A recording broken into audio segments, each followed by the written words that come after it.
عورت کو اگر من پسند شخص مل جائے تو اس کے سارے ارمان پورے ہو جاتے ہیں، اور اگر مرد کو من پسند عورت مل جائے تو وہ گھر کے سارے کام کرنا سیکھ جاتا ہے۔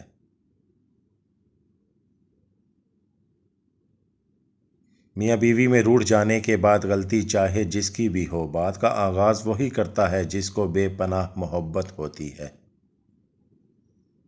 بہت عظیم ہے وہ میاں بیوی جو ایک دوسرے کے عیب چھپاتے ہیں اور کسی کے سامنے اپنے شریک حیات کی برائی نہیں کرتے۔ شوہر اگر گھر سے دور ہو تو لوگوں سے بھرا ہوا گھر بھی عورت کو ویران اور خالی سا لگتا ہے۔ دنیا میں اگر آپ کو اچھی بیوی اللہ نے دے دی ہے تو سمجھ لیجئے آپ سے زیادہ دولت مند آدمی دنیا میں کوئی نہیں۔ وہ عورت کبھی خوش قسمت نہیں ہوتی جس کے پاس دنیا کی ساری عیش عشرت ہو، بلکہ خوش قسمت عورت وہ ہوتی ہے جس کے پاس اپنے شوہر کی سچی اور پاک صاف محبت ہو۔ میاں بیوی کا رشتہ اتنا میٹھا ہے کہ اگر کوئی ایک بیمار ہو جائے تو دوسرے کی راتوں کی نیندیں اڑ جاتی ہیں اور وہ اپنی جان کی پرواہ کیے بغیر اس کی خدمت کرتے ہیں۔ وقت اور بیوی تنگ تو کرتی ہے، جب ساتھ دیتی ہے تو زندگی بدل جاتی ہے۔ ایک عورت کا پیار حاصل کرنے کے لیے دولت معنی نہیں رکھتی، بلکہ اس کی سوچ سے بڑھ کر اس کو پیار اور عزت دینی پڑتی ہے۔ عورت کو ایسے مرد کی ضرورت ہوتی ہے جو اسے بچوں کی طرح ڈیل کرے، اس کی بچگانہ حرکات کو برداشت کرے، سب سے ضروری اسے منانے کا ہنر آتا ہو۔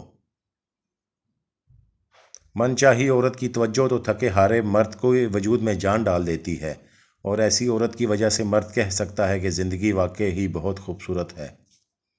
عورت دنیا کی وہ واحد مخلوق ہے جس سے پیار بھی کرو تو وہ ڈر جاتی ہے۔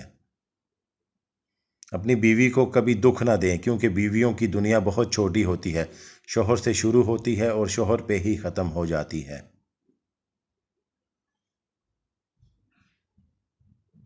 ہم سفر اگر بلا وجہ ناراض ہونے لگ جائے تو سمجھ جائیں کہ وہ اداس ہے، اسے آپ کی محبت کی ضرورت ہے، لڑنے کی بجائے پیار اور مذاق کر کے منانا سمجھداری کی نشانی ہے۔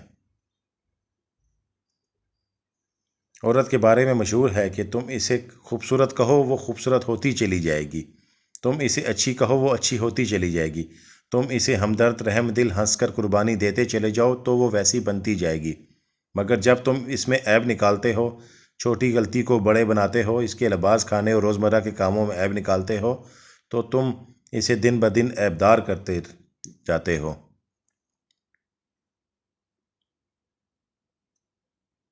عورت کی زندگی میں نماز اور قرآن کے بعد اگر کوئی سکون دینے والی چیز ہے تو وہ ہے اس کے شوہر کی سچی اور پاک صاف محبت۔ شوہر کا کندھا ایسی جگہ ہے جہاں سر رکھ کر ساری فرمائشیں منوائی جاتی ہیں۔ مرد کا حسن اور پیسہ عورت کو اتنا متاثر نہیں کرتا جتنی مرد کی سیرت اور پاکیزگی متاثر کرتی ہے۔ رسول اللہ صلی اللہ علیہ وسلم نے ارشاد فرمایا، مسلمان مرد کے پاس اسلام کے بعد سب سے قیمتی چیز نیک بیوی ہے۔ من پسند لڑکی سے شادی ہو جائے 1000 حوروں سے بھی زیادہ خوبصورت لگتی ہے۔ بہترین نکاح وہ ہے جس میں لڑکی کی عمر لڑکے سے چند سال زیادہ ہو۔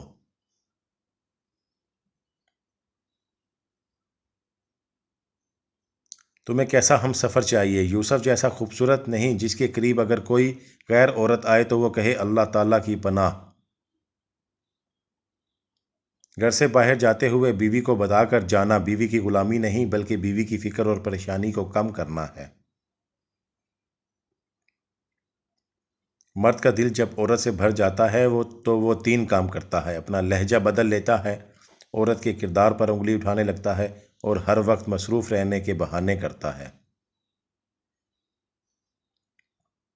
مرد کی کامیابی کے پیچھے ماں کے سوا کوئی دوسری عورت نہیں ہو سکتی، کیونکہ دوسری عورت ایک کامیاب مرد ڈھونڈتی ہے۔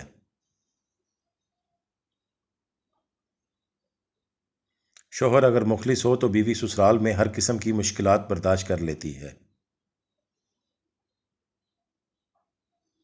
بیوی کی عزت حیا اور فکر کرنے والے مرد کی تربیت ایک بہترین ماں کے ہاتھوں سے ہوتی ہے۔